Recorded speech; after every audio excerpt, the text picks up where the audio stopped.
Bonjour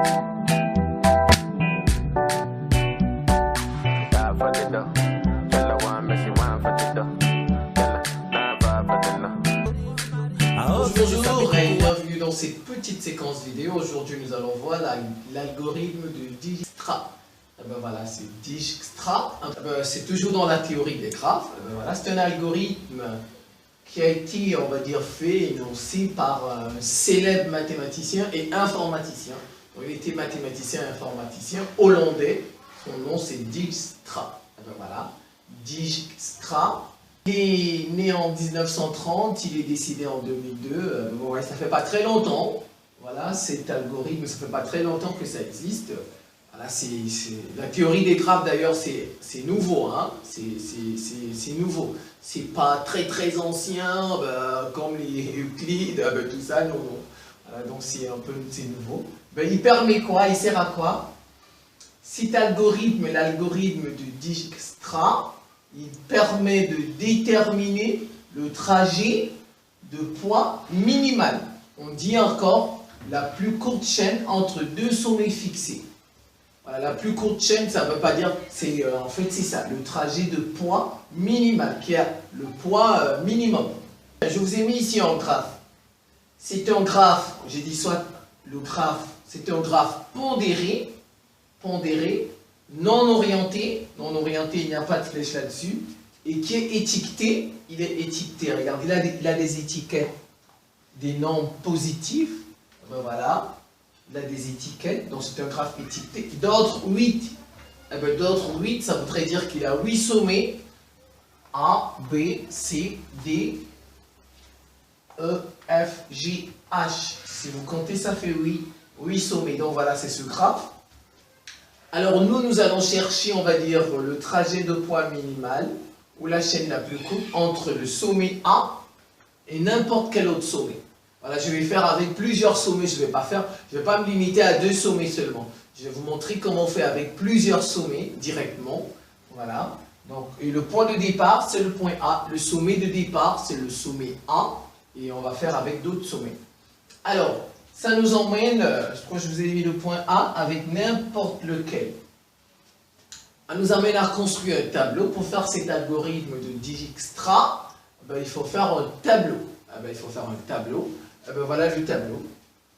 J'ai mis tous les sommets A, B, C, D, E, F, G, H, sauf si j'ai oublié voilà les 8 sommets. 1, 2, 3, 4, 5, 6, 7, 8. Avec le sommet fixé. Voilà le sommet fixé, et je vais le remplir au fur et à mesure en vous expliquant.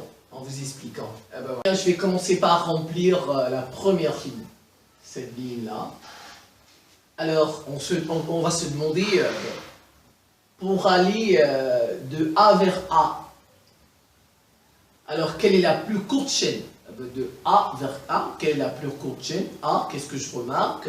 Donc, A étant relié à lui-même, ici, A étant relié à lui-même, on met ici un 0, et le reste, on met le symbole infini.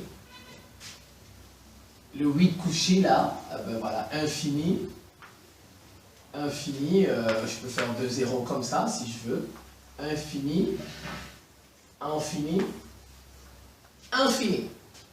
Donc j'ai mis infini pour les autres sommets. Voilà, j'ai mis infini pour les autres sommets. Maintenant, je regarde ma colonne. Ici, c'est infini. Qui est entre tout ça, qui est le plus petit, le minimum? Regardez tout ça. Est-ce que c'est B? Ça, c'est infini. Ça, c'est infini. Ça, c'est infini. Ça, c'est infini. C'est infini. Le plus petit de tous ces sommets-là, le sommet on va dire minimal, vous voyez bien que c'est 0. C'est 0, donc il devient le sommet fixé. Mais celui que je mets ici, le sommet fixé, je mets A, et je ne vais plus l'utiliser le A. Je ne vais plus l'utiliser, et bien là c'est la fin. Alors, et bien maintenant, dans le reste, dans la colonne, ça c'est les colonnes, ici, je peux barrer, je ne mettrai plus rien ici. Mais une fois que j'ai fixé le sommet A, alors ici je viens, je le barre tout simplement, je ne mettrai plus rien dans cette colonne. En fait c'est X, ça veut dire c'est rien, c'est barré. Donc j'ai barré, C'est barré, c'est du vide. Ben, je peux laisser en vide si je veux. Je peux laisser ça vide. Bon, ben, je préfère mettre une croix pour vous dire que ces cases ne seront plus utilisées. Donc, on va dire que je les ai barrées. Essayez maintenant de remplir la deuxième ligne. La deuxième ligne en partant de A. Puisqu'on a fixé A. On revient dans notre graphe. Qu'est-ce qu'on remarque? Que A est lié à B avec un poids de 3.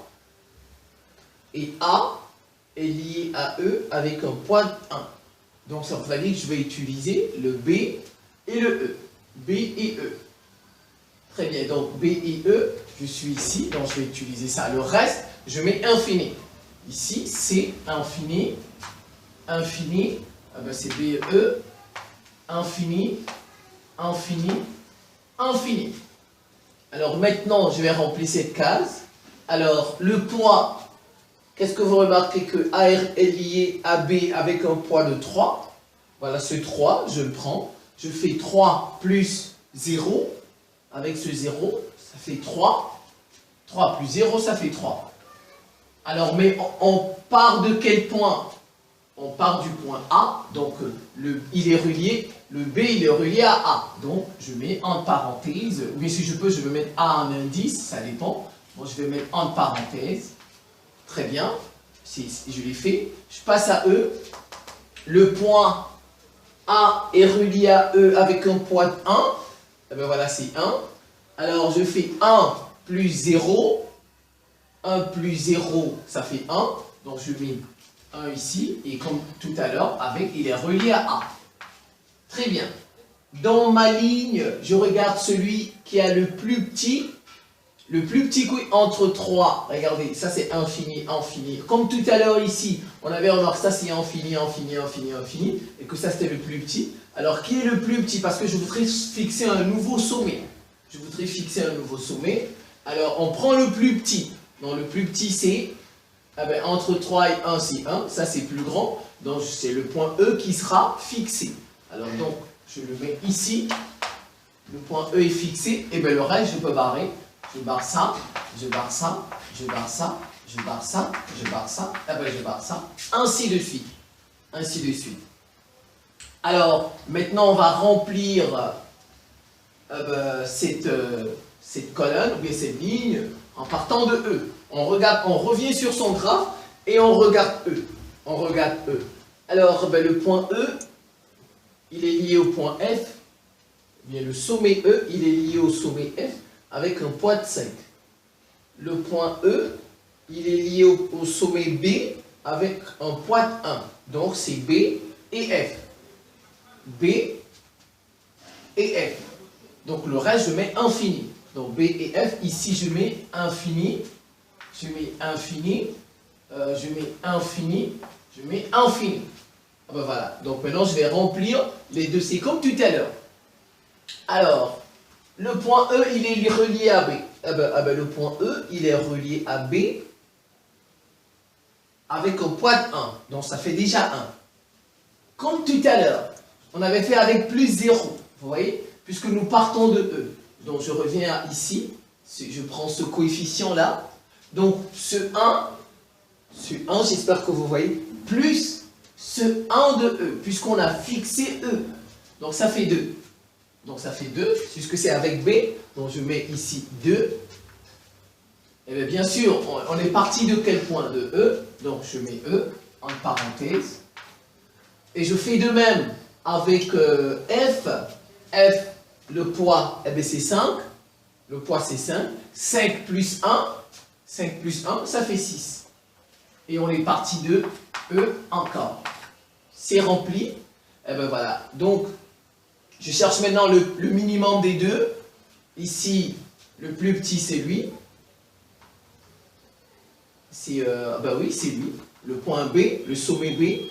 Donc, c'est lui qu'on va fixer dorénavant. Celui qu'on va fixer dorénavant. Donc, ça voudrait dire que je vais barrer tout ça. Je barre tout ça. Je barre tout ça. Je barre tout ça et je le fixe. J'ai fixé le point B. Et bien, je fais de même. Alors, maintenant, je prends le point B. Le point B, il est lié à A. C'est déjà fait. Voilà, comme le point E, il est aussi lié à A, mais c'était déjà fait. Donc on ne revient plus sur la liaison, le lien entre B et A. On ne revient plus sur ça, on avance. Ça a déjà été fait. B et A, vous voyez, c'est ici.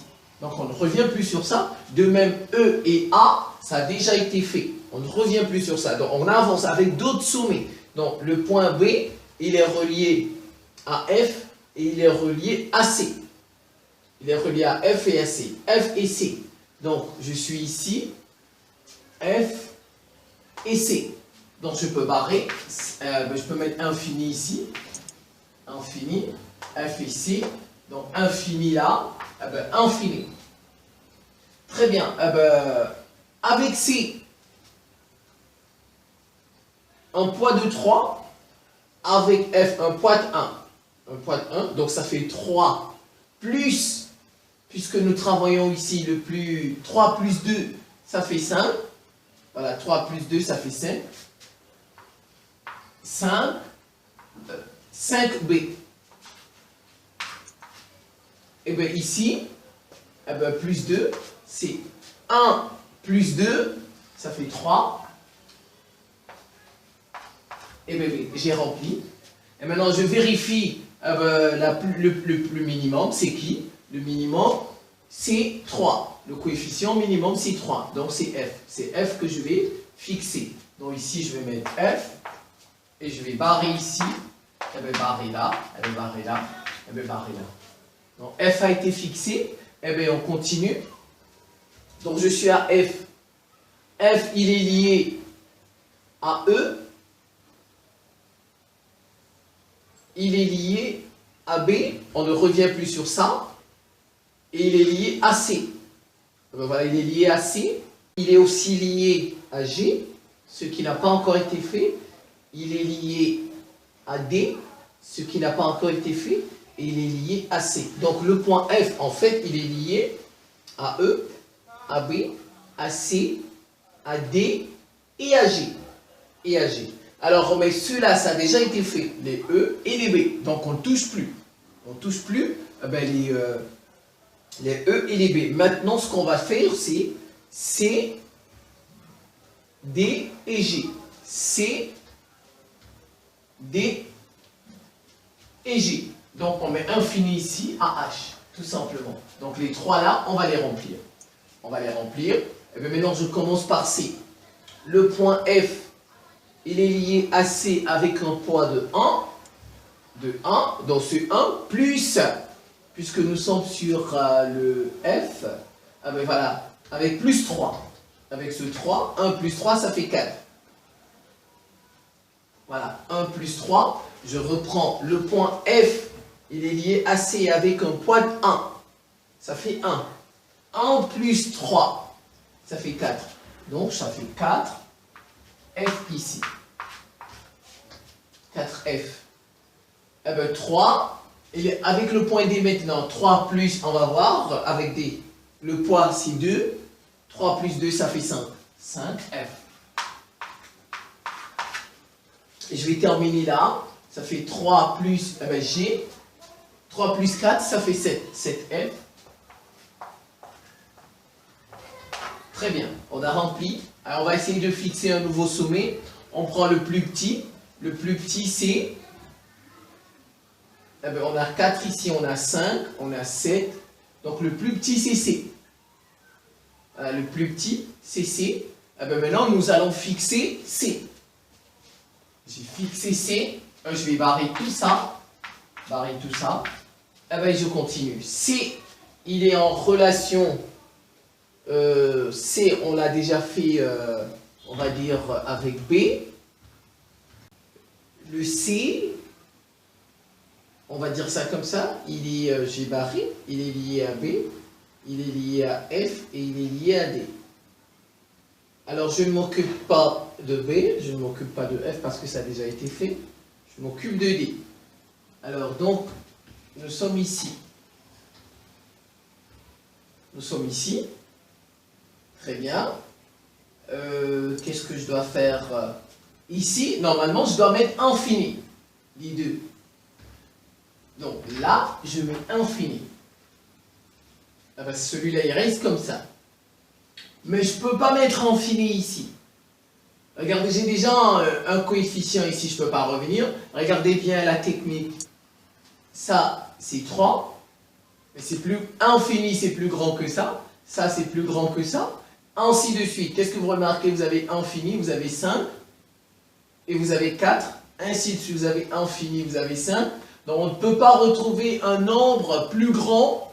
Mais si déjà j'ai 5 ici, je ne peux pas retrouver par exemple 9 ici ou bien 10. Non, il faudrait que je trouve un coefficient plus petit que 5. Plus petit que 5. Donc ici, normalement, je devrais mettre infini. Mais je n'ai pas le droit de mettre infini. Parce que il y aura une distorsion. Regardez, si j'ai maintenant, il faudrait que je trouve une valeur qui soit plus petite que 7. Alors, mais comme il n'y en a pas, donc je suis obligé de reporter le 7 ici.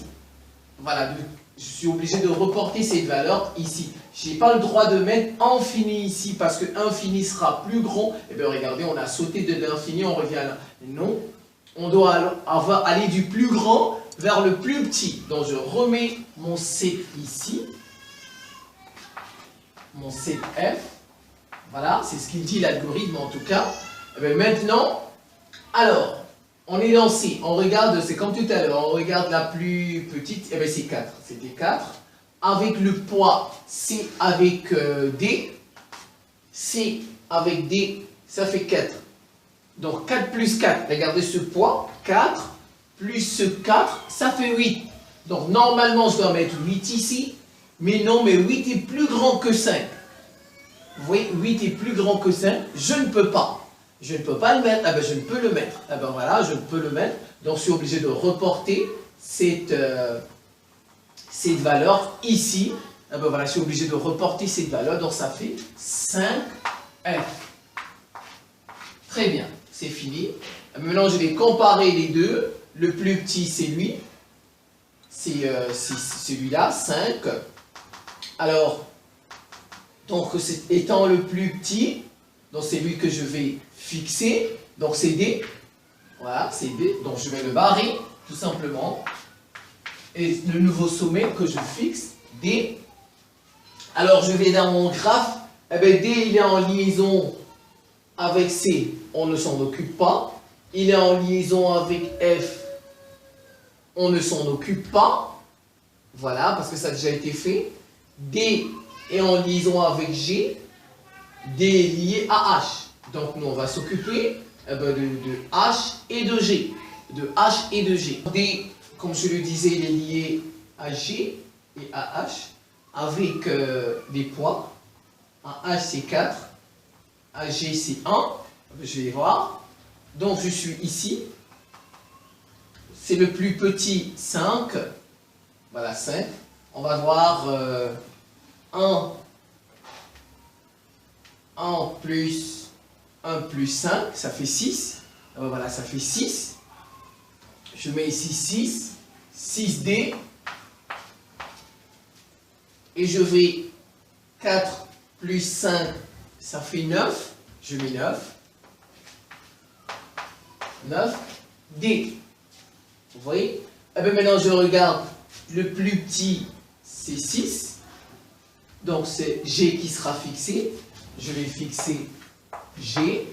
Donc je vais barrer celui-ci. Alors, eh qu'est-ce que je regarde? G, il est lié à F et il est lié à H. À F, il est lié avec un poids de 4 et il est lié à H avec un poids de 2. Avec un poids de 2. Alors, avec un poids de 2, donc G et H, tout simplement, le poids c'est 2, avec le 6 de tout à l'heure, 6 plus 2 ça fait 8, donc ça fait 8, G. Ah ben voilà, et qu'est-ce qui reste tout simplement? Eh bien, il reste H qu'on va fixer. Et j'ai rempli mon tableau. Ah ben voilà, c'est très simple, c'est ce qu'on appelle l'algorithme de Dijkstra. Ah ben voilà, tout simplement. Maintenant, on va essayer de répondre à un certain nombre de questions. Très bien, là, vous avez, on va dire comme ça, deux petites questions. Je vous ai dit, je fais un exercice pour n'importe quel sommet. Je n'ai pas pris deux sommets fixes. dès le départ. Je suis parti du sommet A et j'ai rempli tout mon tableau. Alors maintenant, on me demande de chercher la plus courte chaîne entre A et H. Et la plus courte chaîne entre A et C. Entre A et C. Très bien, je vais commencer par celle-là. Je vais d'abord commencer par H. Je vais écrire H. Donc je vais le faire en l'envers. J'écris H. Très bien. Je viens dans la colonne de H. Regardez. H est là. Je prends la dernière lettre, qui est dans la colonne de H. C'est laquelle? C'est G. Voilà, c'est G. Donc je mets G. Je vais dans G. C'est G. Je vais dans G maintenant. Même chose, la dernière lettre dans la colonne de G, c'est D. Je mets D. Je vais dans D, puisque j'ai tout pris D, je vais dans D ici. La dernière, c'est qui? C'est F. Je mets F. Je suis dans D, j'ai mis F. Je vais dans F. La dernière, c'est B. Je mets B. Je vais dans B maintenant. B, c'est E. Voilà, j'ai mis E. Et je vais dans E, c'est A. Je reviens dans A, il n'y a rien. Donc, la plus courte chaîne entre A et H, je vais dire comme ça, le trajet de poids minimal, la plus courte chaîne, c'est le trajet de poids minimal entre deux sommets fixés. Ici, on va de A, E, B, F, D, G, H. Voilà, cette chaîne, la plus courte chaîne entre A et H. Entre A et H. On va maintenant voir la plus courte chaîne entre A et C. Entre A et C. C, on fait la même chose. Alors, je commence, on va dire, par C. C. On est à C, on est à F. Je mets mon F. Et après, je vais dans F. F, on a B. Je mets B. Après B, je vais dans B, on a E. Je repars dans E. Dans E, on a A. Et on s'arrête là. Voilà donc la plus courte chaîne entre A et C. C'est celle-là. C'est celle-là. Alors, je vous ai demandé, je vous ai mis, attention aussi une petite remarque. Cet algorithme n'assure pas de l'unicité de la solution. Ça voudrait dire, c'est pas sûr qu'on aura toujours une solution unique. On aura une solution. Il peut arriver qu'on ait plusieurs solutions. S'il y a plusieurs solutions, les chaînes peuvent avoir des longueurs différentes, tout simplement. Donc je reprends, attention, cet algorithme n'assure pas toujours de l'unicité de la solution. Ça voudrait dire qu'on peut avoir plusieurs solutions. Il peut arriver qu'on ait une unique solution, tant mieux. Et si on n'en a pas, voilà, on aura des longueurs de chaîne complètement différentes. Voilà ainsi présenté l'algorithme de Dijkstra. Voilà. Vous revoyez tout ça tranquillement, c'est pas très compliqué. Vous faites très attention, surtout ici, quand vous avez déjà trouvé une valeur plus grande, une valeur plus grande que celle-ci, ne la remettez pas, ne la mettez pas. Vous prenez plutôt celle-ci, vous la remettez ici. Si vous trouvez, vous faites la somme des coefficients comme on a fait tout à l'heure, on avait trouvé 8, au lieu de venir mettre 8 ici, 8 c'est plus grand que 5, donc on remet le 5 ici. Donc voilà les deux petits pièges que vous avez. Si vous revoyez ça, c'est pas très compliqué, vous le refaites, vous voyez un ou deux exercices. Je pense que vous allez vous en sortir. Je vous remercie pour votre attention. À très bientôt.